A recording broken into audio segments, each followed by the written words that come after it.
अंगूठी नहीं है, केवल सोना है, केवल गोल्ड। बताओ क्या है? अरे गोल आकार है बस, आप कह रहे हैं अंगूठी।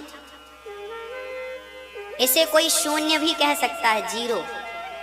हाँ या ना? गणितज्ञ से पूछो ये क्या कहेगा? जीरो है। बोलो भाई, जीरो है?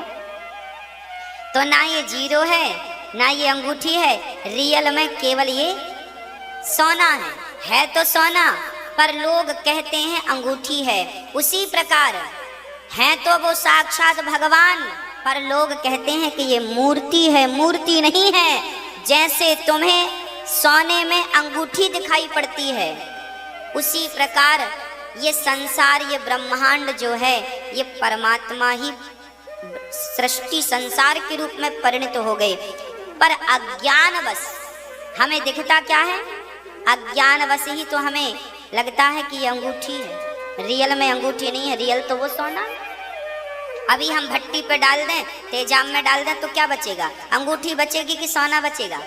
अंगूठी नहीं बचेगी, परंतु सोना बचेगा। अंगूठी बनने के पहले भी ये सोना था, अंगूठी बना तो भी सोना है, और अंगूठी नहीं रहेगी तो भी सोना ही रहेगा। संसार नहीं था तो भी परमात्मा थे, संसार है तो भी परमात्मा है, संसार नहीं बचेगा तो भी एक ईश्वर रहेगा। ये संसार भगवान से ही प्रकट होता है। कैसे? वेदांत कहता है जैसे मकड़ी के भीतर से जाल प्रकट होता है।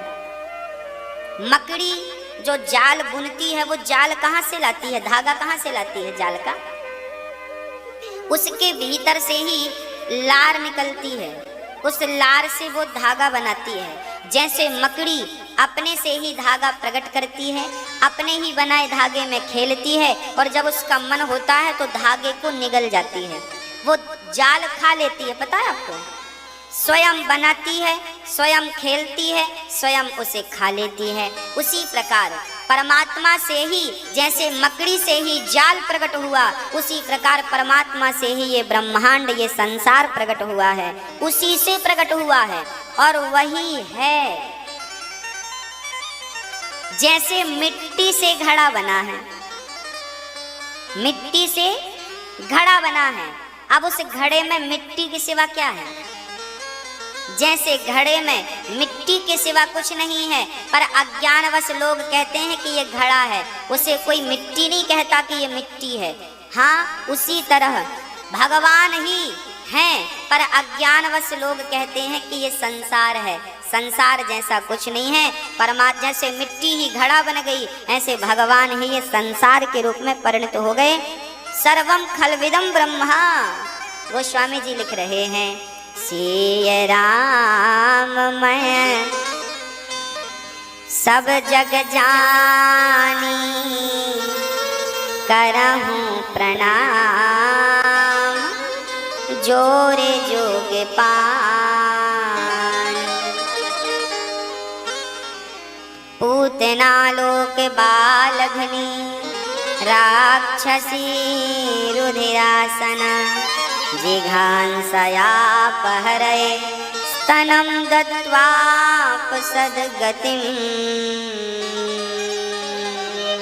पूतना जहर पिलाने आई, लाला सो रहे थे, आंख खुल गई, पालकी पर खेलने लगे।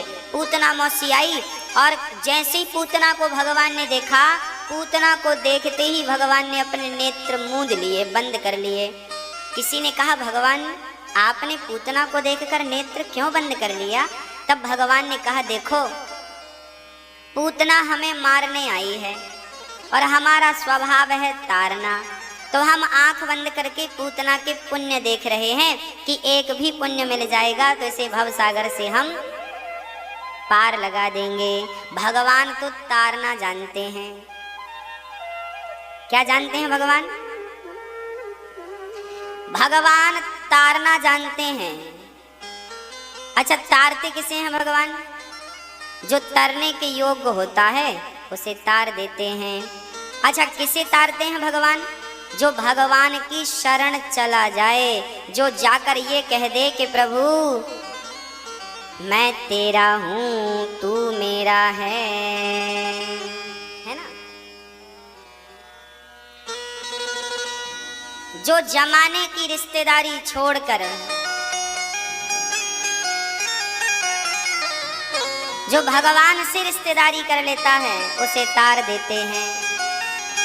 पूतना को भी भगवान ने इसलिए तारा कि चलो ये मारने ही सही पर दूध तो पिला रही है और ये माँ का काम कर रही है, तो भगवान इसे भी तारने का प्लान बना रहे हैं। क्या रखा है ऐसी रिश्तेदारी में, किसका एक भी पुण्य मिल जाएगा तो इसे भवसागर से हम पार लगा देंगे। तो रिश्तेदारी भगवान से होनी जरूरी है। भगवान तो केवल तारना जानते हैं। अच्छा, भगवान ने आंखें इसलिए भी बंद कर ली कि पूतना बहुत सुंदर बनकर आई थी नहीं। अच्छा, पूतना सुंदर, अच्छा भगवान ने आंखें इसलिए बंद कर ली पूतना को देख के, क्योंकि भगवान कहते हैं निर्मल मन जन सो मोहि पावा, मोहि कपट छल छेद्र न भावा। अच्छा, भगवान को कपट पसंद नहीं, जबकि पूतना कपट था कि नहीं उसके भीतर। पूतना जैसी थी वैसी भगवान के पास नहीं गई, जैसी थी ही नहीं वैसी बनकर गई, यही तो कपट है। और आज मैं आपको स्पष्ट शब्दों में कह दूं कि जब तक हमारे भीतर का कपट हम नहीं मिटाएंगे तब तक भगवान हमें कभी स्वीकार नहीं करेंगे। अरे भगवान देखेंगे भी नहीं। पूतना को तो देखा भी नहीं था क्योंकि कपट भरा था। अच्छा, आपको पता है कपट किसे कहते हैं? मैया जी, ओ मेरी माँ, बताओ कपट किसे कहते हैं? चलो अब हम बता देते हैं। मेरी माँ, कपट किसे कहते हैं? देखो, आपको किसी ने कह दिया कि तुम बड़े क्रोधी हो तो आपको गुस्सा आता है कि नहीं? अच्छा, आपको किसी ने कह दिया कि तुम बहुत बड़े लोभी हो तो गुस्सा आता है कि नहीं? और किसी ने कह दिया कि तुम बहुत बड़े कामी हो तो गुस्सा आएगा कि नहीं? अच्छा, हाँ या ना, गुस्सा आएगा? अच्छा, मुझे ये बताओ, आप क्रोधी हो के नहीं, लोभी हो के नहीं, कामी हो के नहीं हैं? हम कामी भी हैं, क्रोधी भी हैं, लोभी भी हैं, पर हमें कोई कह दे कि तुम क्रोधी हो तो गुस्सा। हम अपनी बुराई को ठीक नहीं करेंगे, हमें जो बोल रहा हम उस पर टूट पड़ते हैं, हमें कहता कामी। हाँ? मेरी माँ, जो तुम हो, तुम जो हो एक बार वो स्वीकार कर लो, और यही पूरी जिंदगी में आदमी कर नहीं पाता। आप किसी से कहो कि तुम बहुत बुरे आदमी हो तो वो व्यक्ति अपनी बुराइयां तो ठीक नहीं करेगा और आपको पिटवा और देगा, हमें बुरा कहता, मारो इसे, हमें बुरा कहता। लो, यही कपट है। जो बुराई तुम्हारे भीतर है तुम उसे तो ठीक कर नहीं रहे हो, और जो तुम्हें बता रहा है कि तुम्हारे में ये बुराई है वो तुम उस पर चिल्लाने लगे, यही कपट है। अच्छा, मैं कामी हूं कामी, तो कामी हूं तो स्वीकार करने में क्या बुराई है? बताओ, कौन नहीं है कामी? जो नहीं है हम उन्हें प्रणाम करें, पर काम वासना भला किसे परेशान नहीं करती? बड़े बड़े साधु संतों को भी तो ये परेशान करती है। हाँ, सबके भीतर काम वासना भरी पड़ी है, स्त्री हो पुरुष हो, है सबके भीतर, पर सब लोग बड़ी चतुराई से छिपा रहे हैं, प्रकट ना हो जाए, प्रकट। इतने ही चतुराई से तुम भगवान को हृदय में छिपाते तो कल्याण हो जाता, जितनी चतुराई से तुम बुराई को छिपा रहे हो। अब समस्या ये है कि तुम कामी हो, कहो किससे?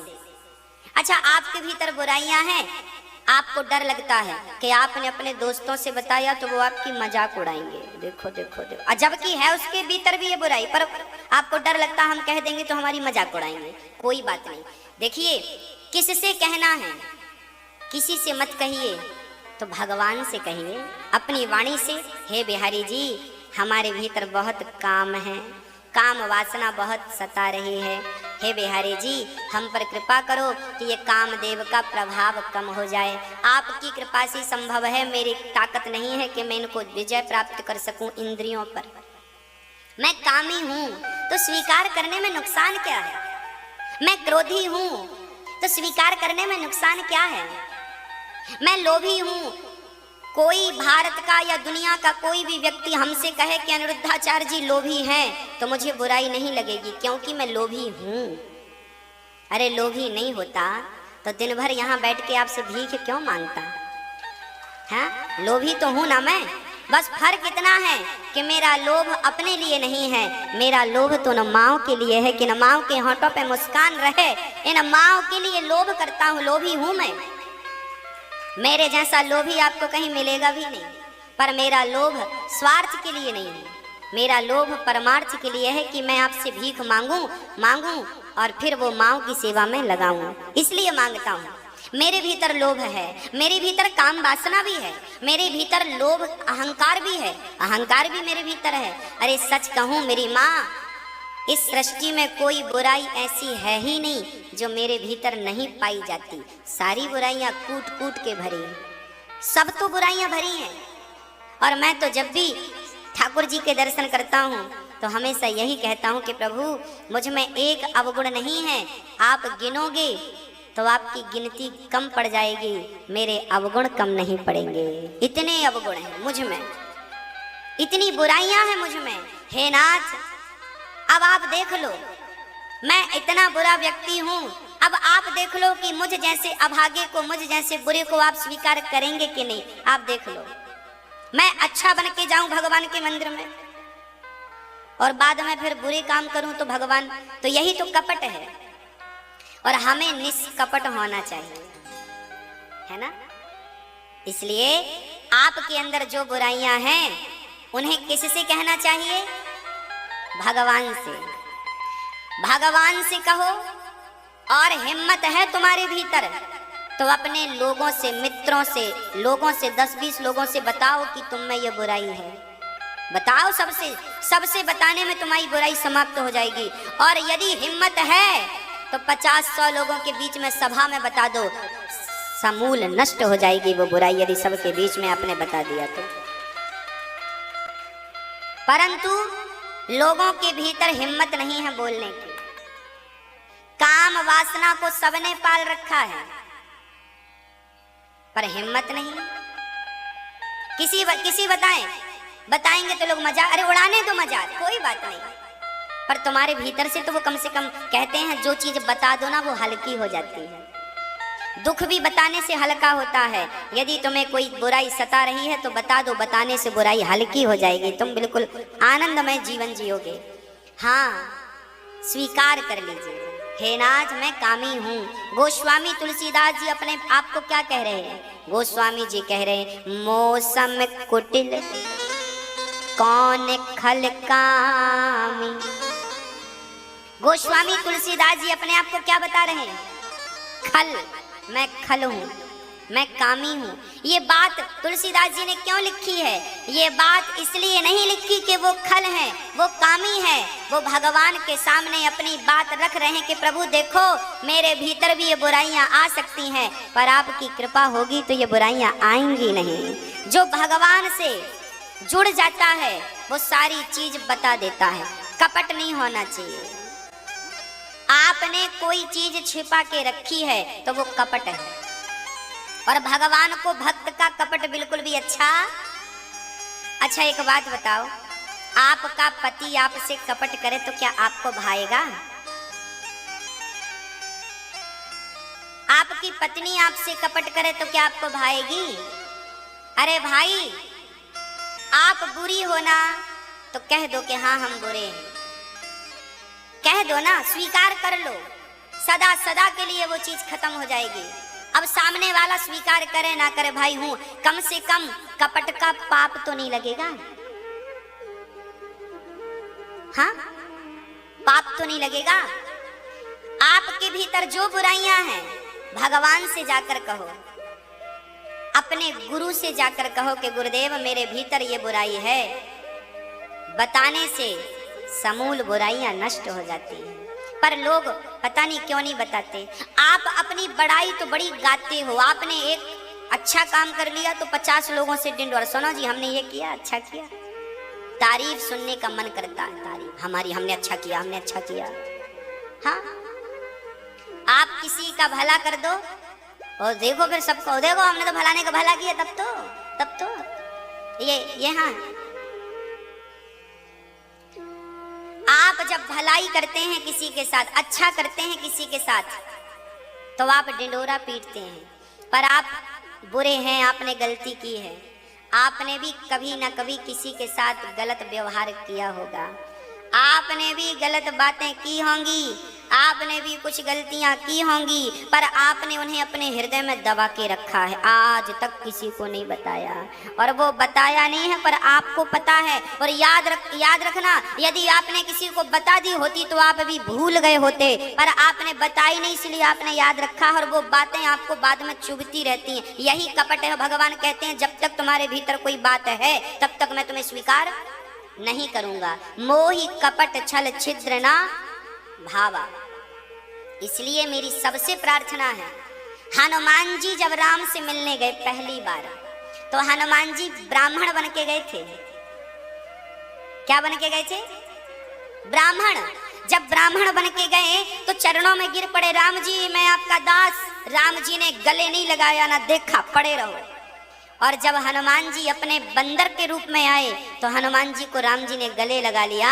क्यों? क्योंकि अभी वो रूप जो था वो कपट का रूप था, रियल रूप तो तुम्हारा, अरे रियल तुम बंदर जैसे भी हो तो भगवान तुम्हें गले से लगा सकते हैं, पर कपट में तो तुम सुंदर नहीं महासुंदर बन जाओ तो भगवान तुम्हें स्वीकार नहीं करेंगे। इसलिए कह दो भगवान से, कहे नाथ मैं कामी हूँ मतलब हूँ, क्रोधी हूँ, लोभी हूँ, कर लो।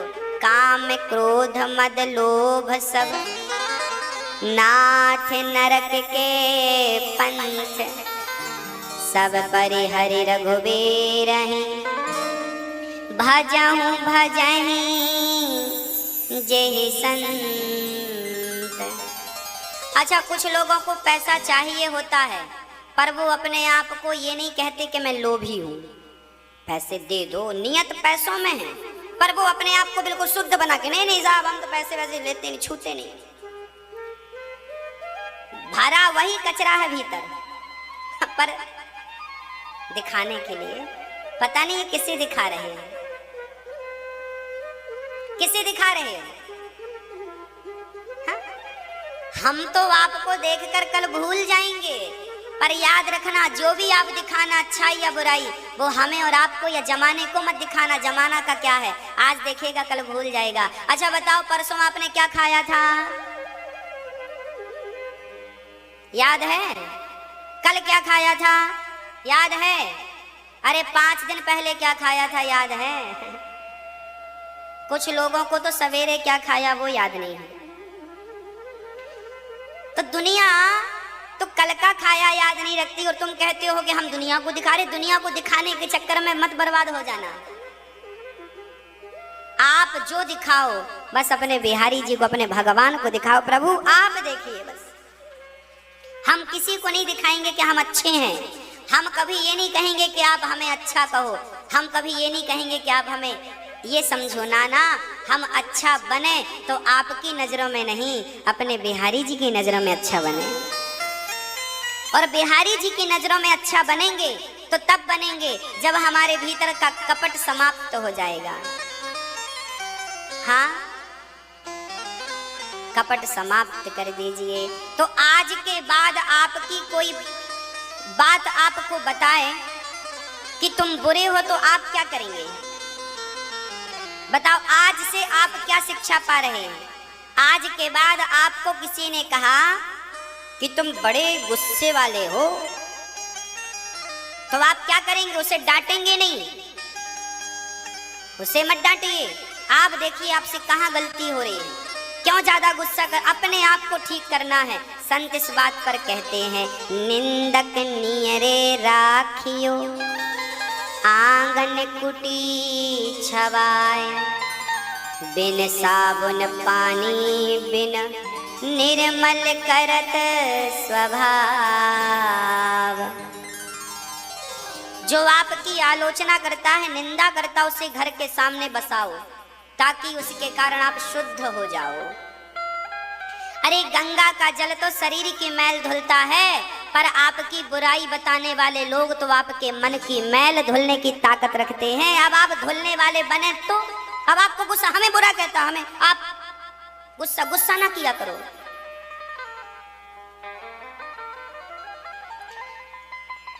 ठीक करो अपने आप को। आप में कहाँ गलती हो रही है उसे ठीक करना है। गलती बताने वाले पे गुस्सा नहीं करना कि अब उस पर टूट पड़ो ना।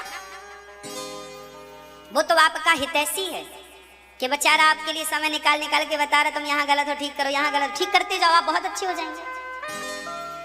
इसलिए गोस्वामी जी ने रामचरितमानस लिखने में सबसे पहले दुष्टों की वंदना की है, खलों की वंदना की है। बोले पहले इनको खुश करो, ये बड़े सहायक लोग हैं, ये हमारी बुराई बताते हैं तो हमें सुधारने का मौका मिलता है, अवसर मिलता है। भाई आप हमें बताओगे कि महाराज जी आप यहाँ पर गलत हो, तब तो हम सुधारेंगे। हमें पता ही नहीं चलेगा कि हमारी गलती क्या है, तब तो हमें कैसे सुधार होगा हमारा। इसलिए हम कोई गलती करें तो आप बताओ, तब हम सुधार करेंगे, नहीं तो हमें पता कैसे चलेगा कि हम गलती कर रहे हैं। हाँ? पूतना ने भगवान को देखा, भगवान ने आंखें बंद कर ली पूतना को देखकर, सिर्फ इसलिए कि पूतना तन को सजाकर आई है पर मन को सजाया ही नहीं, है ना।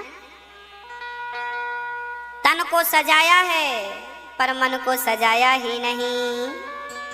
करते हैं पर तन की मैल साफ करने से क्या होगा, फिर कहाँ की मैल साफ करें।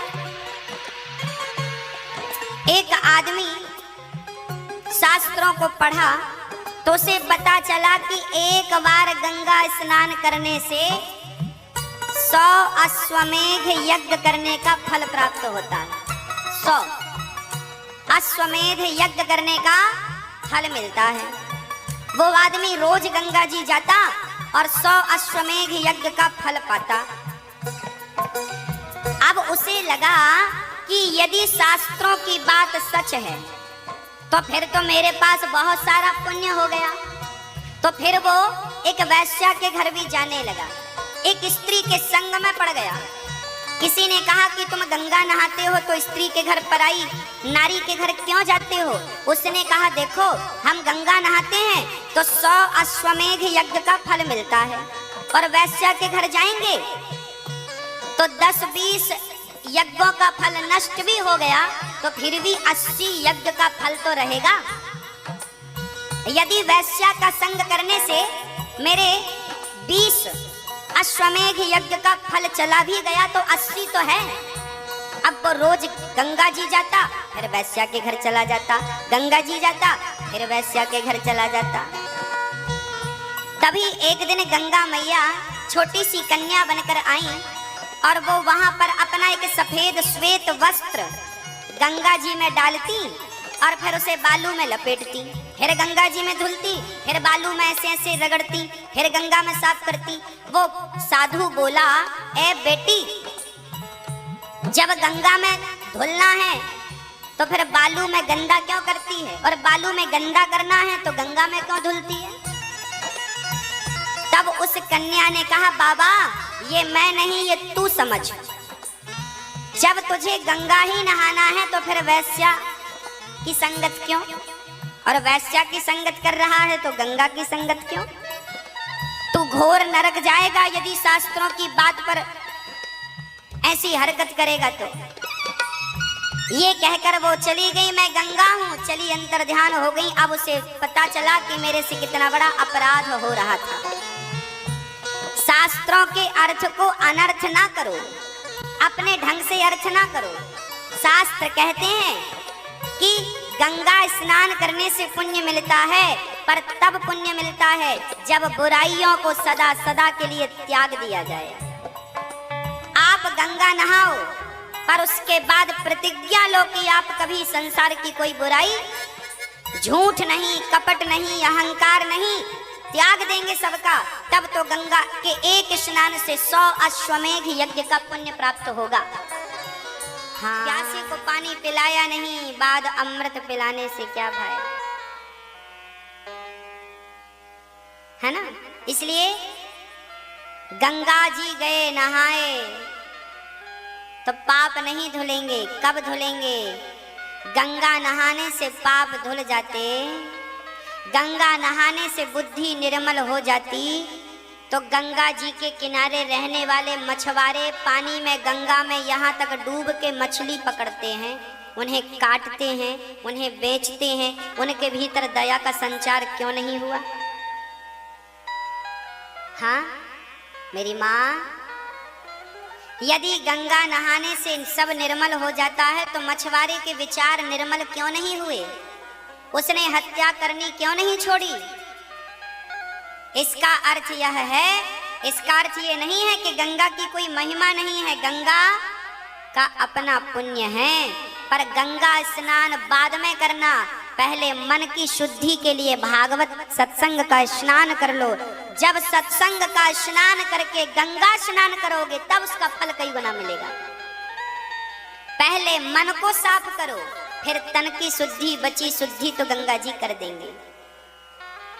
हाँ, तन को धोया मगर मन को धोया नहीं, बाद गंगा नहाने से क्या फायदा। इसलिए जरूरी है कि आप अपने मन को शुद्ध करें। अच्छा, मन कैसे शुद्ध होगा? अभी मैंने बताया ना कि जैसे हो वैसे ही बन के भगवान के पास जाना, जैसे, बिल्कुल सुधार करने की जरूरत नहीं है। आप नेचुरल, जैसे विधाता ने तुम्हें, गोरी हो तो गोरी बन के जाओ, काली हो तो काली बन के जाओ। अब ये काली हो गोरी बन के जा रही है। एक बार पति पत्नी में झगड़ा हो गया, पति बोला मंच में तो बड़ी गोरी लग रही थी जब माला पहनाया था, और घर में आई तो बिल्कुल काली। तब पता चला वो मेकअप महारानी का चमत्कार था। झगड़ा हुआ, हम तो गोरी पसंद किए थे और ये काली निकली। तो आप जैसे हो वैसे ही रहो। भगवान उसे स्वीकार करते हैं जो अंदर से भी वैसा है और बाहर से भी। अब अंदर से कुछ और बाहर से। आज लोगों के भीतर कपट भरा है कि नहीं? कूट कूट के भरा। और यही है ईश्वर को ना प्राप्त करने का कारण। अरे मन कब शुद्ध होगा? जब आप कपट से रहित हो जाएंगे, छल से रहित हो जाएंगे। छिद्र क्या है? मोहि कपट छल छिद्र न भावा। ये छिद्र क्या है? निंदा और चुगली। आप लोग बैठते हैं, बुराई करते हैं, निंदा क्यों कर रहे हैं किसी की? क्या मिल रहा है आपको? आप अपना समय उसकी चर्चा में क्यों वेस्ट कर रहे हैं? क्या फायदा है आपका? याद रखना, यदि मैं दुष्ट आदमी की चर्चा करूंगा तो उसके सारे अवगुण दोष मुझ में आ जाएंगे, क्योंकि मैं उसकी चर्चा कर रहा हूं। और मैं किसी साधु पुरुष की चर्चा करूं, संतों की चर्चा करूं तो संतों के गुण मेरे भीतर आएंगे। भगवत चर्चा करूं तो भगवान के गुण मेरे भीतर आएंगे। जो व्यक्ति जिसकी चर्चा ज्यादा करता है उसके गुण उसके भीतर प्रवेश कर जाते हैं। इसलिए आप पड़ोसन की बुराई करती हो तो पड़ोसन का स्वभाव आपका स्वभाव पड़ोसन की तरह आपका स्वभाव भी हो जाता है। चिड़चिड़ापन आ गया क्योंकि आप बार बार उसी की चर्चा करते थे। क्या फायदा? जबरदस्ती लोग वेस्ट कर रहे हैं अपने समय को। पड़ोसन अच्छी है, पड़ोसी अच्छा है कि बुरा है, क्या करना हमें? हमारी जिठानी अच्छी है कि बुरी है, क्या करना हमें? हमारी बहू अच्छी है कि बुरी है, क्या करना हमें? हमारी सास अच्छी है कि बुरी है, क्या करना हमें? हम कैसे हैं ये कोई नहीं देखता। हम कैसे हैं, हम में क्या बुराइयां हैं, हमें कहाँ ठीक करना है, अपने पे ध्यान नहीं है, बस दुनिया पे ध्यान पूरा है। दुनिया पे ध्यान बराबर है। हम कैसे हैं, हमारा स्वभाव कैसा है, उस पे किसी का ध्यान नहीं है। हमें कहाँ सुधार की जरूरत है, वहां किसी का ध्यान नहीं है। बस हमारा पड़ोसी कैसा है इस पे डिस्कस चलती है, डिबेट चलती है।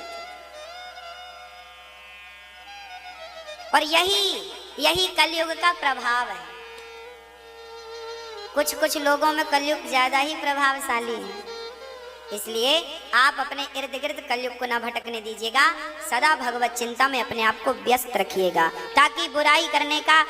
अब देखो ना, टीवी पे 3.5 घंटे आप कथा सुनते हैं तो आप निंदा चुगली से बच जाते हैं, और कथा ना सुने आप तो ये 3 घंटे किसी की बातें करेंगे, अच्छी करेंगे या बुरी, मतलब चर्चा किसी की होगी तो समय वेस्ट होगा कि नहीं। इसलिए आपका समय वेस्ट ना हो, इसलिए दास अनिरुद्ध आपके मध्य रोज 3.5 घंटे लेकर आता है। आप रोज कथा सुना करिए, अपने पड़ोसियों को, अपने रिश्तेदारों को कहो भाई आप भी सुनो। क्या व्यर्थ की बातें सुन के क्या मिलने वाला, कथा सुनो, कुछ मिलेगा, सीखने को मिलेगा, समझने को मिलेगा। तो भगवान को पूतना ने देखा, दूध पिलाया, मन सुंदर नहीं था, बाद में फिर भगवान ने कहा ठीक है तार ही दें। दूध पिलाया तो भगवान ने दूध पिया, जहर पिलाया जहर पिया। अब भगवान ने प्राण पीने शुरू कर दिए। पूतना चिल्लाई बालक छोड़ दो छोड़ दो। भगवान बोले मौसी जी हम पकड़ लेते हैं तो फिर काहू को छोड़ते नहीं हैं। यहाँ पकड़ने की पूरी व्यवस्था है परंतु छोड़ने की व्यवस्था, इसलिए श्याम सुंदर टेढ़े हैं। भगवान कैसे हैं? टेढ़े हैं। और केवल भगवान टेढ़े नहीं है, भगवान का पूरा खानदान टेढ़ा है। तू टेढ़ा तेरी टेढ़ी रे नगरिया। हाँ, पूरा सब टेढ़ा ठाकुर जी का, पांव टेढ़े, गर्दन भी, कमर भी। अच्छा सीधा क्यों नहीं है ठाकुर जी हमारे? भगवान कहते हैं मैं सीधा हो जाऊंगा तो सीधी चीज आपके भीतर जाएगी तो वापस आ जाएगी, पर टेढ़ी चीज अंदर एक बार चली जाए तो फिर वापस नहीं आती, इसलिए टेढ़ा है। 3 जगह से टेढ़ा है। इसलिए एक बार कन्हैया, एक तो कन्हैया जल्दी से अंदर जाते हैं, भगवान चले ही बंसी के रूप में गोविंद की सेवा में निहित हैं, अर्थात नियुक्त हैं। एक दिन भगवान करवट बदले तो भगवान को मारने शकटासुर आया। भगवान ने छकड़े पर लात जमाई, शकटासुर को मारा, तृणावर्त का उद्धार किया। भगवान के नामकरण संस्कार हुआ। हमारे हिंदू धर्म में 16 संस्कारों की परंपराएं अनादि काल से रही हैं। वही अच्छे माई बाप हैं, वही अच्छे माता पिता हैं जो अपने बच्चों को संस्कारवान बनाते हैं। धनवान तो कोई भी अपने बच्चे को बना सकता है, पर संस्कारवान तो वही माँ बाप बना सकते हैं जो स्वयं संस्कारवान होते हैं। इसलिए आपको संस्कारवान होना चाहिए और बच्चों को पैसे का बंटवारा बाद में करो, संस्कार पहले दे दो। अच्छा, आप लोग अपने बच्चों को संस्कार दे रहे हैं कि नहीं? संस्कार क्या है? बोलने के संस्कार दीजिए, कैसे बात करनी चाहिए, अपने से बड़ों से कैसे बात करनी है, अपने से बड़ों से कैसे व्यवहार करना है, ये संस्कार है। बात करना भी उसी को आता है जो संस्कारी होता है, नहीं तो तू तड़ाक की बातें तो सभी कर लेते हैं। आजकल के बच्चे बात बात पे गाली दे के बात करते हैं, पता है आपको?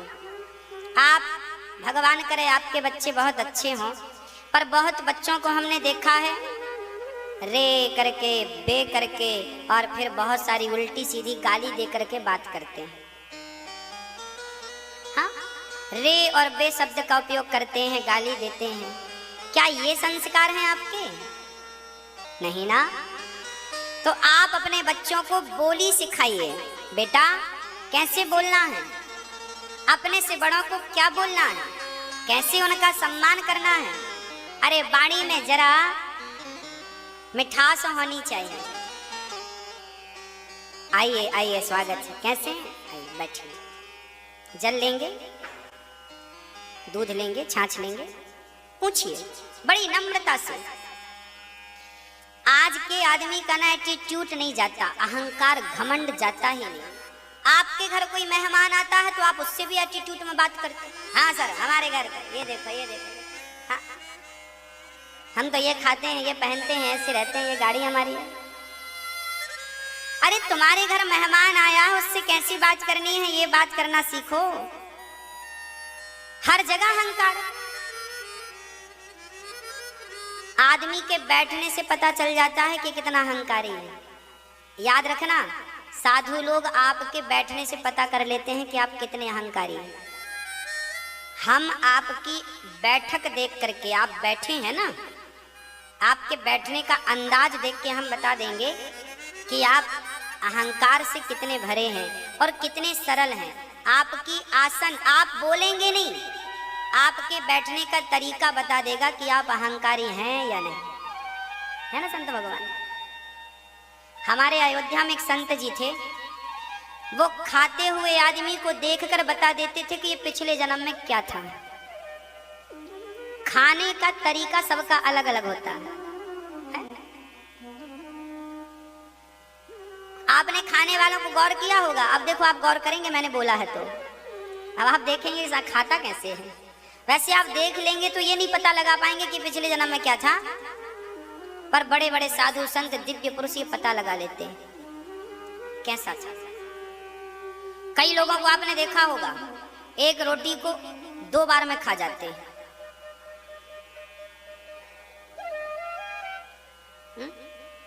ये पिछले जन्म में कौन रहा होगा, बोलो। ज्यादा ज्यादा कौन खाता है? या तो हाथी रहा होगा या तो घोड़ा रहा होगा। कुछ लोगों को आप देखते हैं चावल खाते हैं तो बहुत सारा भर के खाते हैं, हाँ पूरा बड़ा समूह। ये नहीं थोड़ा थोड़ा खाएं, कोई भागी जा रही है थाली क्या? खाने का ढंग बताता है कि आप क्या है। चलिए तो बहुत डीप बातें हैं, इनमें डिस्कस ना किया जाए। हम केवल ये चर्चा करें कि आप अपने बच्चों को कैसे संस्कार दे सकते हैं। बोलने के संस्कार दीजिए, बोलने के संस्कार दीजिए। कैसे बात करनी है, क्या बोलना है क्या नहीं बोलना, किसे देखकर हंसना है किसे देखकर हंसना नहीं है। हाँ, हंसने से भी महाभारत होता है। द्रौपदी की हंसी से महाभारत हुआ था। इसलिए किसी अंधे को देखकर हंस मत देना, लंगड़े को देखकर मत हंस देना, नहीं तो बड़ा नुकसान हो जाएगा। हंसिएगा मत। बच्चों को अच्छे संस्कार दीजिएगा कि बड़ों का सम्मान करें, बुजुर्गों का सम्मान करें, माँ बाप का सम्मान करें और प्राणी मात्र में भगवान का दर्शन करें। अरे जीव मात्र से प्यार करें। हम केवल इंसानों से नहीं, हम तो चींटियों से भी प्यार करने वाले लोग हैं। ये संस्कार आप ही तो देंगे ना अपनी संतान को, कौन देगा आपके अतिरिक्त। इसलिए बच्चों को बढ़िया पढ़ाइए लिखाइए, उच्च अधिकारी बनाइए, ऊंचे पद पर ले जाइए, स्वावलंबी बनाइए, आत्मनिर्भर बनाइए। आपके बच्चे को नौकरी मिल जाए तो अच्छी बात है, ना मिले तो रोए ना आपके बच्चे। खुद मेहनत करके 2 पैसे कमाएं और सबका पेट भरें। ऐसी योग्यता, ऐसा टैलेंट बच्चों को दीजिएगा कि कल को नौकरी ना मिली तो क्या करोगे, रोओगे क्या, फिर क्या करोगे। उस विषम परिस्थिति में भी आपको भूखा नहीं रहना है। उस विषम परिस्थिति में भी आपको अपने घर का सारा खर्चा करना है, चलाना है। उस स्थिति में आपको कैसे डिसीजन लेने चाहिए, उस स्थिति में आपको कैसे संतुलित रहना चाहिए, उस स्थिति में आपको आत्महत्या नहीं कर, कई लोग आत्महत्या कर लेते हैं। आपके बच्चों को ये पहले ही बचपन में सिखाओ कि बेटा जीवन में कितनी भी उलझन आए, कितनी भी परेशानी आए, उसका डट के सामना करना सीखो, ना कि आत्महत्या करने का कोई निर्णय ले। उसका डट के सामना कीजिए। हर समस्या का समाधान आसपास होता है, पर हमारी नजर उस समाधान में नहीं जाती। इस दुनिया में ऐसी कोई समस्या नहीं है जिसका समाधान ना हो। मरे हुए आदमी को जिंदा करने की भी दवाई है, पर कोई वहां तक पहुंच नहीं पाया जिसे संजीवनी बूटी कहते हैं। लक्ष्मण जी ने खाई थी, राजा बलि ने खाई थी तो जिंदा हो गए थे। इस दुनिया में ऐसी कोई समस्या नहीं है जिसका समाधान ना हो। है समाधान, हम पहुंच नहीं पा रहे हैं। कोरोना की दवाई है पर हम पहुंच नहीं पा रहे हैं वहां तक, अभी दूर है, वहां से कुछ कदम दूर है। कौन सी बीमारी है, कौन सी समस्या है जिसका समाधान ना हो? है, आप लोग समस्याओं में इतने उलझ जाते हैं कि समाधान की तरफ आपका दिमाग नहीं जाता। इसलिए कहते हैं कि जब जीवन में कोई समस्याएं आए तो बिल्कुल ठंडे दिमाग से 5 मिनट, 10 मिनट, आधा घंटा, 1 दिन, 2 दिन विचार करो, तुरंत निर्णय ना लो, सोचो। कम समय है तो जल्दी से सोचो, बिल्कुल ठंडे दिमाग से। इसका क्या समाधान हो सकता है? क्या हो सकता है इसका? इस बात का क्या जवाब हो सकता है? विचार करके बोलो। सामने वाले ने गाली दी, तुम भी दी, ये समाधान नहीं है। सामने वाले ने हाथ उठाया, तुमने भी उठा दिया, ये समाधान नहीं है। विचार करो, ये समाधान नहीं है। शांति से। मैंने एक बार दृष्टांत सुनाया था कि देखिए, हम लोग समस्या में उलझ जाते हैं। बड़े बड़े मनीषी बुद्धिजीवी लोग समस्या में उलझ जाते हैं, परंतु समाधान नहीं ढूंढ पाते। क्या समाधान है? हम लोग बातें करते हैं समाधान पर। आज बड़े बड़े चैनलों पर, न्यूज चैनलों पर डिबेट होती है समस्याओं पर, जबकि डिबेट होनी चाहिए कि इसका समाधान क्या। चलो आप अपनी तरफ से समाधान रखो, हम अपनी तरफ से इसका ये समाधान है। समस्याओं पर डिबेट करने वाले लाखों होंगे, अरे समस्याओं को भूल कर समाधान की तरफ बढ़ने वाले बनो। कब तक उलझे रहोगे समस्याओं पर? समाधान पर नजर होनी चाहिए। क्या समाधान है इस बात का? बच्चों को प्रखर बुद्धि वाला बनाइए, समाधान तुरंत हो, इसका ये समाधान है।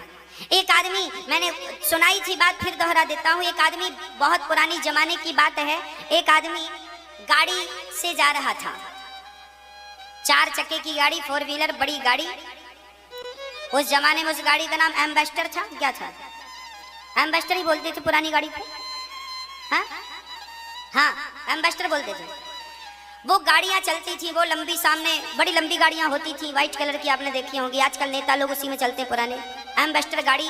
एक आदमी ने गाड़ी खरीदी एम्बेसडर, वो चल पड़ा। उसका काम था, उसे जाना था बेंगलुरु, तो बेंगलुरु के लिए निकल पड़ा।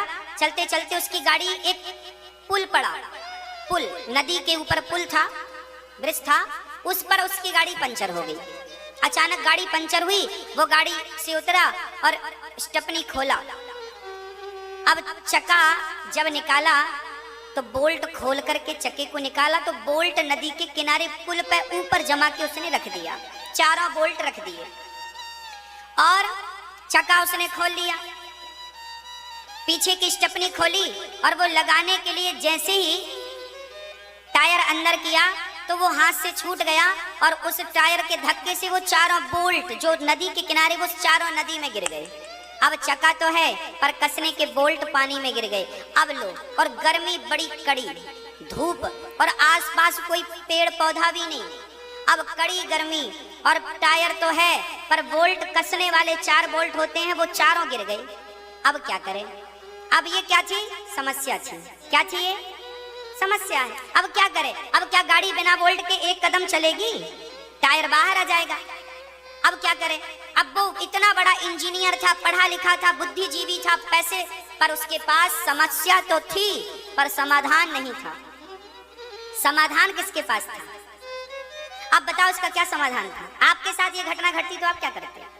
आप भी परेशान हो जाते, आप भी समस्या में। परंतु सामने से गाय चराता हुआ एक ग्वाला आया और ग्वाला देखा कि कोई साहब जी बड़े परेशान हैं, तो गाय चराता चराता जब वो जा रहा था तो पास में आया। साहब जी राम राम।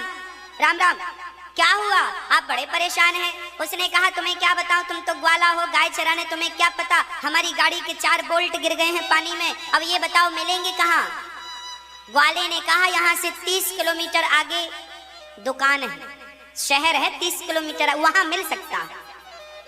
अरे तो ये तो 1 कदम नहीं जाएगी, अब मैं 30 किलोमीटर कैसे जाऊं? वो माथा पीट पीट के रोने लगा। तभी उस ग्वालिये ने कहा साहब जी एक बात बताऊं? हाँ हाँ बताओ। बोले आप ऐसा क्यों नहीं करते, आप 3 चक्के का 1-1 बोल्ट खोल लीजिए। आपकी गाड़ी में 3 चक्के और हैं सलामत, 1-1 बोल्ट खोल लीजिए और 3 बोल्ट इसमें लगा दीजिए, तो फिर आपकी 30 किलोमीटर तो गाड़ी 3 बोल्ट से चली जाएगी। हर 5 किलोमीटर में देखते रहना कोई गड़बड़ी तो नहीं हुई, वैसे भी चली जाएगी। अब ये कहकर वो ग्वाला तो चला गया। ये इंजीनियर बड़ा आश्चर्य में पड़ा कि राम राम, मैं इंजीनियर हूँ, ये समाधान मेरे दिमाग में क्यों नहीं आया? मैं 1 घंटे से परेशान हूँ। आपके पास समस्या तो थी पर समाधान इसलिए नहीं था क्योंकि आप समस्या में उलझ गए थे। आपने अपने माइंड को काम करने ही नहीं दिया, माइंड को आपने समस्या में उलझा के रखा तो उसे सोचने का समय नहीं मिला। इसलिए माइंड को फ्री रखा करो। कोई भी समस्या आए तुरंत माइंड को समाधान की तरफ ले। क्या समाधान है इसका? तुरंत बिना गुस्से में, बिना क्रोध के शांत चित्त से विचार करो, होगा, आसपास ही समाधान होगा।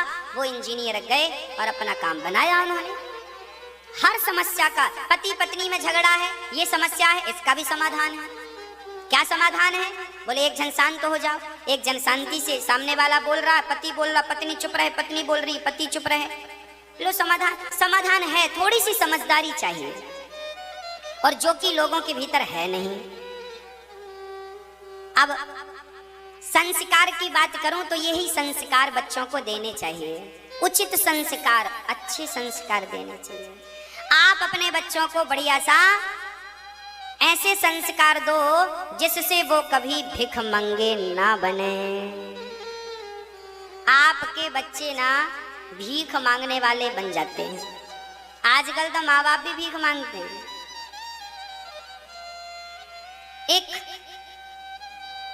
एक बेटी का विवाह हो रहा था। एक पिता की एक बेटी थी, एक बेटा था। बड़ा सामान्य जीवन था, सरकारी नौकरी थी, 15-20 हजार रुपए उसे मिलते थे, सरकारी जॉब थी। बेटा बेटी थे, लोन लेके उसने अभी अभी एक नया घर बनाया था। बेटी सयानी हो गई तो लड़का देखकर बढ़िया सी विवाह की तारीख पक्की हो गई। लड़का बड़ा अच्छा था, योग्य था, होनहार था। बारात आई, कन्यादान की रस्म चल रही थी। मंडप के नीचे कन्या बैठी थी। पिताजी कन्यादान करने पहुंचे तो मंडप के नीचे की रस्म होती है, लड़की के पिता पूछते हैं अपने दामाद से, बेटा तुम्हें क्या चाहिए? तो उस लड़के से पूछा गया, भाई आपको क्या चाहिए? तो उसने कह दिया, हमें गाड़ी चाहिए, 4 व्हीलर चाहिए, 4 चक्के की गाड़ी। लड़की के पिता के तो पांव के नीचे से जमीन खिसक गई। उन्होंने कहा, बेटा हमारी तो आपसे ऐसी कोई बात हुई नहीं थी, लेन देन की तो पहली सारी बातें हो गई थी, पर गाड़ी तो देने का कोई बात चर्चा हुई नहीं थी। वो लड़का बोला, चर्चा हुई हो या ना हुई हो, हमारे सारे फ्रेंडों को गाड़ी मिली है तो हमें भी गाड़ी चाहिए। नहीं दोगे तो हम चले जाएंगे, विदा ही नहीं होगी। अब लड़की का पिता बड़ा चक्कर में पड़ा, राम राम, इतनी महंगी गाड़ी कहाँ, मेरी औकात नहीं है गाड़ी देने की, पर मांग रहा है ये। पिता तो पिता है ना, बाप तो बाप होता है। पिता रातों रात व्यवस्था करने लगा, कहां से करूं, किससे लूं। कोई कर्जा देने को तैयार नहीं था, कहीं से जुगाड़ नहीं था, कोई खेती बाड़ी नहीं थी कि जमीन जाए तो बेच दूं, कोई गहने भी इतने ज्यादा नहीं थे कि गिरवी रख के पैसा उठा लूं।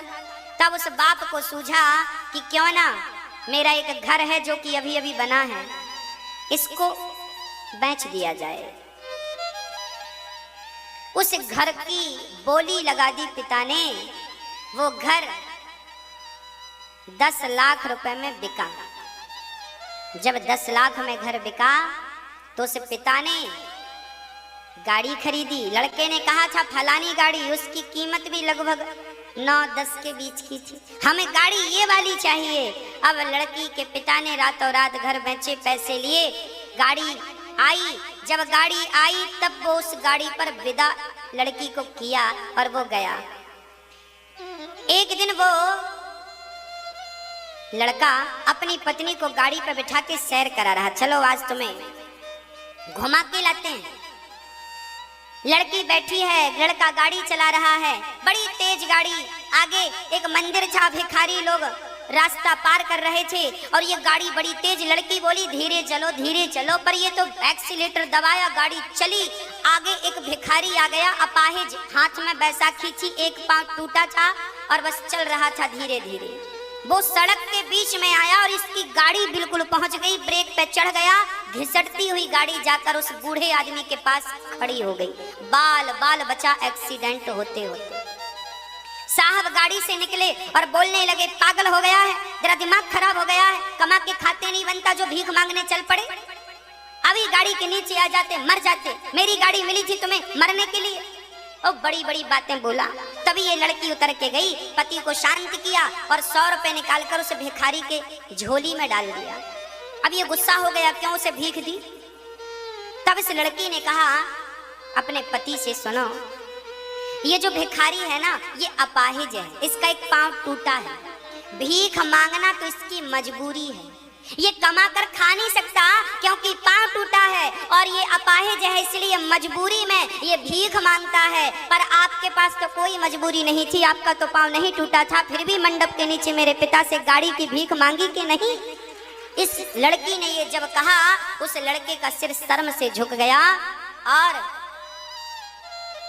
आज यही दुर्दशा अधिकाधिक लोगों की है।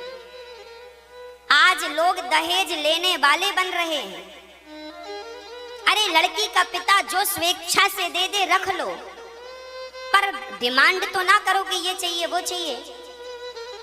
कई बार लड़की के पिता जमीन और जायदाद बेच देते हैं। क्या ये सही है? कर्जा लेकर बेटी का विवाह करते हैं और कर्जा ना चुका पाने के कारण कई बार माँ बाप को आत्महत्या करनी पड़ती है। क्या ये न्याय है? क्या ये संस्कार दिए हैं आपने अपनी संतान को? क्या ये पढ़ाया है आपने अपने बच्चों को? दहेज लेना कितना बड़ा, अरे जो दहेज दे पिता स्वेच्छा से वो तो अच्छा है, लेना चाहिए, मांग कर किसी को परेशान नहीं करना चाहिए। आप अपने बच्चों को क्या ऐसा बनाएंगे कि वो भी किसी के सामने हाथ फैलाएं? आप लोग भी तो दहेज लेते हैं ना। हाँ, मैं देखता हूं समाज में शादियों की बात होती है तो पता नहीं कहां से लोगों की एनर्जी आ जाती है। 10 लाख चाहिए, 20 लाख चाहिए, इतना बड़ा मुंह फाड़ते हैं, पैसा चाहिए, पैसा चाहिए। आज ना किसी को योग्य लड़की नहीं चाहिए, आज तो पैसा चाहिए, इसलिए पैसा मिल जाता है पर योग्य लड़कियां नहीं मिलती।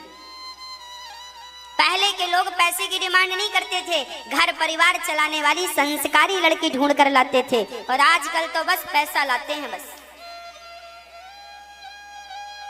लड़के का बाप बेटे को पढ़ाने लिखाने तक का पैसा लड़के के बाप से वसूल करता है। इतना पढ़ाया है, इतनी जॉब में इतने खर्चे हुए, सब तुम दो। सच कहें तो आजकल का बाप अपने बेटे को बेच देता है। दहेज लेना मतलब बेटे को बेचना, और जब आपने बेटे को बेच दिया तो फिर उम्मीद मत करना कि बुढ़ापे में वो तुम्हें गिलास भर पानी देगा, क्योंकि बेच दिया है आपने। बेच क्यों दिया? क्या ये सही था? क्या इसकी आज्ञा शास्त्र दे रहे थे? क्या आपका धर्म इसकी इजाजत दे रहा था?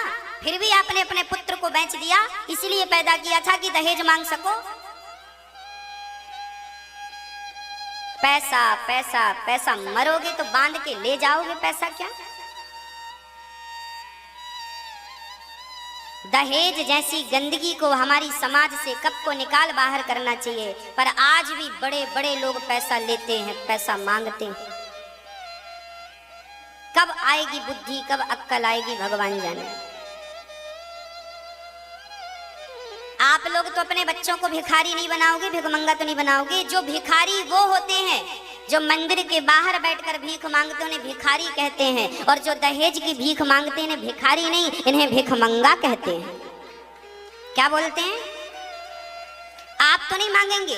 मैया, हमारी माताएं भी लिस्ट भिजवाती हैं, ये साड़ी सास की, बहू की, ननद की, जेठानी की, और पड़ोसन की भी साड़ियां बुलवा के रख लेती हैं। आज शादियों में बड़ा खर्चा होता है।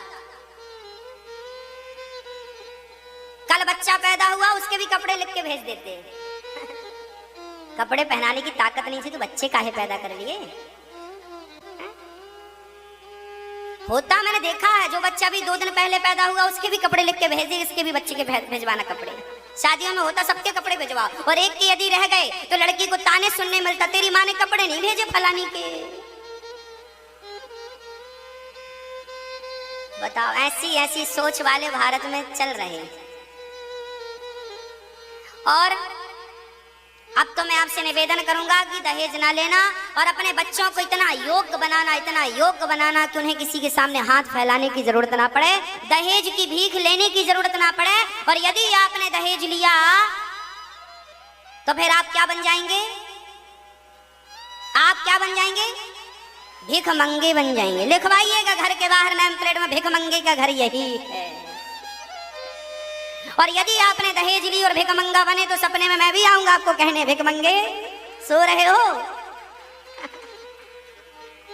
सपने में आऊंगा आपके। यदि आपने दहेज लिया तो आपको बताने के लिए, देखो आपने भीख ली है, समझाया था, सुनाया था, बताया था, नहीं समझा,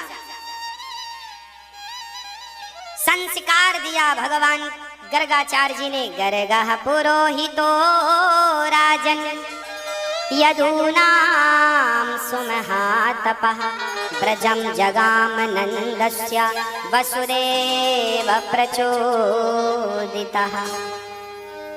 बच्चों को ऐसे संस्कार दो कि उनके भीतर दया का भाव हो, दया हो, सेवा का भाव हो, सेवा करने वाले बच्चे हों। अरे एक लायक बेटा पूरे देश को नाम ऊंचा कर देता है, पूरे देश का कल्याण कर देता है, एक लायक। इसलिए सेवा करने वाले बच्चे हों आपके, आप भी अपने बच्चों से सेवा कराइए, सेवा के संस्कार दीजिए, पढ़ाइए लिखाइए, योग्य संस्कारी बनाइए। और ये दास अनिरुद्ध, किसी ने हमसे कहा महाराज जी आप थोड़ा रेस्ट भी किया करिए, रेगुलर आप कार्य करते हैं, रेगुलर कथा सुनाते हैं, आप थकते नहीं हैं क्या? हमने कहा भैया आपकी एक माँ है तो पूरा दिन आप बिजी रहते हैं, हमारे तो 50 माएँ हैं, तो इनकी सेवा के लिए तो हमें व्यस्त रहना ही पड़ेगा। आपके परिवार में 4 लोग हैं, ज्यादा से ज्यादा 6 लोग हैं, और ज्यादा से ज्यादा 10 लोग हैं। आपके परिवार में ज्यादा से ज्यादा 6 लोग हैं, तो आप 6 लोगों के लिए दिन भर कमाते हो कि नहीं? हाँ, आपके परिवार में 6 लोग हैं, और भक्तों हमारा तो इतना बड़ा परिवार है कि हमारे परिवार में तो 50 माएँ हैं, और इन माँओं की सेवा करने के लिए तो हमें कार्य करना ही पड़ेगा। इसलिए इन माँओं की सेवा के लिए आपसे हम जरूर निवेदन किया करते हैं कि आप भी इस कार्य से जुड़िए। जो बच्चे अपने माँ बाप की सेवा नहीं करते, उन माँओं की सेवा ये दास अनिरुद्ध करना चाहता है और करता है। देखिए इन सभी माँओं की सेवा ये दास करता है, और ये सभी माँओं का आशीर्वाद हमें मिलता है। जो बच्चे अपने माँ बाप को घर से निकाल देते हैं, वो माँ यहाँ गौरी गोपाल वृद्धाश्रम में आकर के और ये दास के पास रह करके दास को आशीर्वाद देती हैं, और सभी माँओं का आशीर्वाद लेने का हमें परम सौभाग्य प्राप्त होता है। इसलिए कहता हूँ आप सभी अपने अपने माँ बाप की सेवा कीजिएगा, और यदि आपसे अपने माँ बाप की सेवा ना होए तो आप उन्हें कुछ बोलिएगा मत, भेज दीजिएगा इस दास के पास, ये दास अनिरुद्ध उनकी सेवा करेगा। हाँ, उनकी सेवा करेगा। प्रिय भक्तों,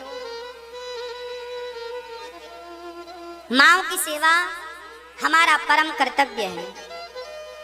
इसलिए आप सभी से प्रार्थना है कि आप भी इस माँओं की सेवा के कार्य से जुड़ें, और आप किसी एक माँ के रहने के लिए छत की व्यवस्था करा सकते हैं। आप सहयोग, किसी एक कमरे के लिए सहयोग कर सकते हैं, और किसी एक माँ की उंगली पकड़ सकते हैं, सहारा बन सकते हैं। जब आप किसी का सहारा बनते हैं तो विधाता भगवान भी आपका सहारा बनते हैं। और भक्तों, एक राजा ने अपने गुरु से कहा कि गुरुदेव, मैं ही राजा क्यों बना? मेरे साथ और भी बच्चे पैदा हुए हैं, उसी तारीख में वो राजा क्यों नहीं बने, मैं राजा क्यों बना? तब गुरुजी ने कहा कि जंगल में एक महात्मा बैठे हैं, वो तेरे प्रश्न का उत्तर देंगे। राजा दौड़कर महात्मा के पास गए। वो महात्मा अंगार खा रहे थे, अंगार। राजा ने कहा महात्मा जी आपको मैं रोटी की व्यवस्था करा देता हूँ, आश्रम बना देता हूँ, अंगार क्यों खा रहे हैं? महात्मा ने कहा चला जा यहाँ से। राजा बोले मैं ही राजा क्यों बना, ये उत्तर दीजिए। महात्मा ने कहा आगे जंगल में एक महात्मा और है, वो तेरे प्रश्न का उत्तर देंगे। राजा आगे गया तो वहां एक महात्मा जी अपना मांस नोच नोच के खा रहे थे। राजा को बड़ा आश्चर्य लगा, महात्मा जी इतने ज्ञानी हो और मांस खा रहे हो? साधु ने कहा क्या चाहता है? राजा ने कहा मैं ही राजा क्यों बना, और लोग राजा क्यों नहीं बने, ये उत्तर दीजिए। तब महात्मा ने कहा पास के गांव में एक बच्चा पैदा होने वाला है, वो तेरे प्रश्न का उत्तर देगा। राजा को बड़ी उत्सुकता हुई, पास के गांव में राजा गए, वहां पता चला कि एक घर में एक बच्चा पैदा होने वाला है। जैसे ही बच्चा पैदा हुआ, राजा ने बोला बच्चे से बोल मैं ही राजा क्यों बना और वो दो साधु कौन थे जो तेरा पता बताए। तब उस बच्चे ने, जन्म लिए बच्चे ने हंसकर कहा राजन,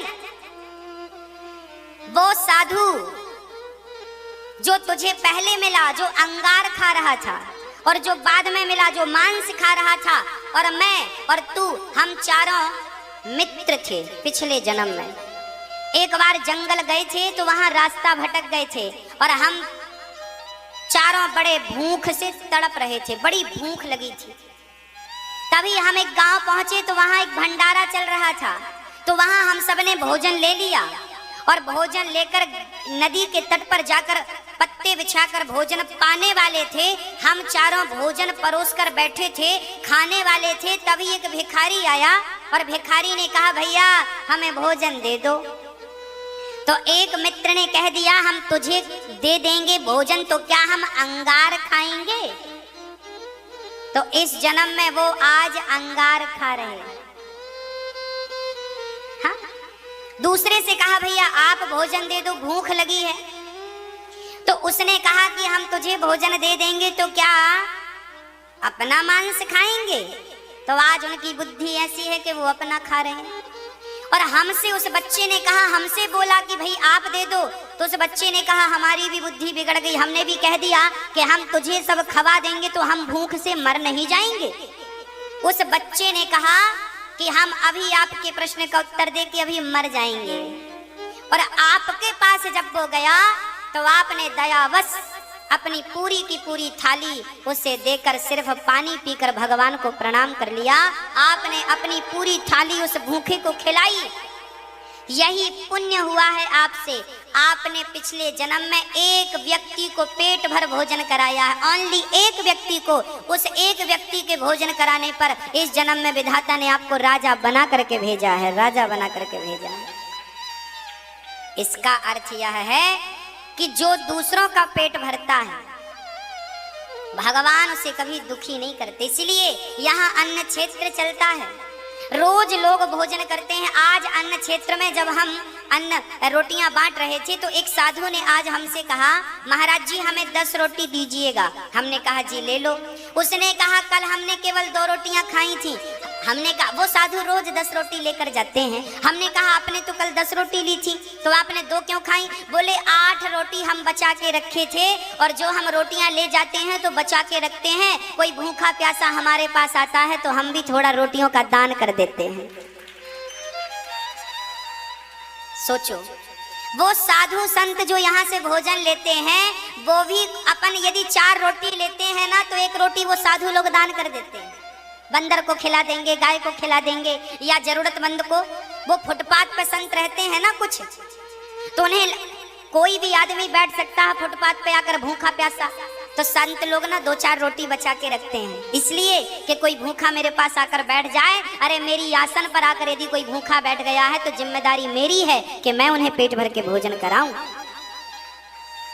इसलिए यहाँ जो साधु संत भोजन कर लेने आते हैं, करते हैं, ये सब उच्च कोटि के साधु महात्मा हैं। ना जाने किस रूप में नारायण मिल जाएं। ये सभी साधु संत जो रोटी लेते हैं उस रोटी में से भी सारी रोटियां खाते नहीं, कुछ तो दान कर देते हैं अपने हाथ से। देखिए कितना बड़ा पुण्य है। आप दान कर रहे हैं, उसका फल आपको मिला। आपके दिए दान की रोटियां वो दान कर रहे हैं तो उसका भी दशांश आपके खाते में ही जाएगा, अर्थात डबल पुण्य प्राप्त होता है। हमारे गुरुजी कहते हैं कि पैसा आप किसी को दोगे तो वो खर्च कर सकता है, पर पेट भर रोटी खिला दोगे तो उसके पेट में जब तक वो रोटी रहेगी, और जब तक वो रोटी रहेगी और वो तब तक जितना भगवान का भजन करेगा उसका 20% आपके खाते में जाएगा, क्योंकि आपकी रोटी उसके पेट में काम कर रही है। इसलिए आप सभी लोग यदि सामर्थ्यता दी है ईश्वर ने तो आप जरूर इस अन्न क्षेत्र की सेवा से, अन्न क्षेत्र से जुड़िएगा। और यहाँ माओ की सेवा तो होती है, अन्न क्षेत्र की सेवा नित्य चलती है। रोज हजारों लोग आप अपनी आंखों से आकर देख लीजिएगा। मैं निवेदन करता हूँ, आए आए आप और देखें। हजारों लोग रोज भोजन करते हैं, रोज प्रतिदिन, और आशीर्वाद देकर के साधु संत जाते हैं। और यहाँ दवा क्षेत्र भी चल रहा है, रोज दवाइयाँ। ये साधु संत लोग दवाई के पैसे कहाँ से लाएं? भगवान का भजन करते हैं तो इन सभी साधु संतों को दवाई निःशुल्क, डॉक्टर निःशुल्क प्राप्त हो रहा है। सारे साधु संत माताएं, बच्चे बड़े प्रसन्न हैं, और एक हॉस्पिटल भी बनने का कार्य जल्दी से चालू होगा। आप सभी का यूं ही योगदान रहा, आप सभी की एक एक ईंट से ये सब काम हो जाएगा, एक एक थोड़े थोड़े सहयोग से। आप अपनी सामर्थ्यता के अनुसार सहयोग कीजिएगा। प्रिय भक्तों, आप बड़भागी हैं, आप बड़े हैं, इसलिए तो आपके बल पर ये दास ये सब कर पा रहा है। मेरी कोई ताकत थोड़ी है। आप सभी के थोड़े थोड़े सहयोग से आप किसी एक माँ को गोद ले सकते हैं, मात्र 21,000 रुपए से किसी एक माँ का सहारा बन सकते हैं। यहाँ रोज बंदर की सेवा, बंदरों की सेवा, अरे वो मूक प्राणी हैं, उन्हें भी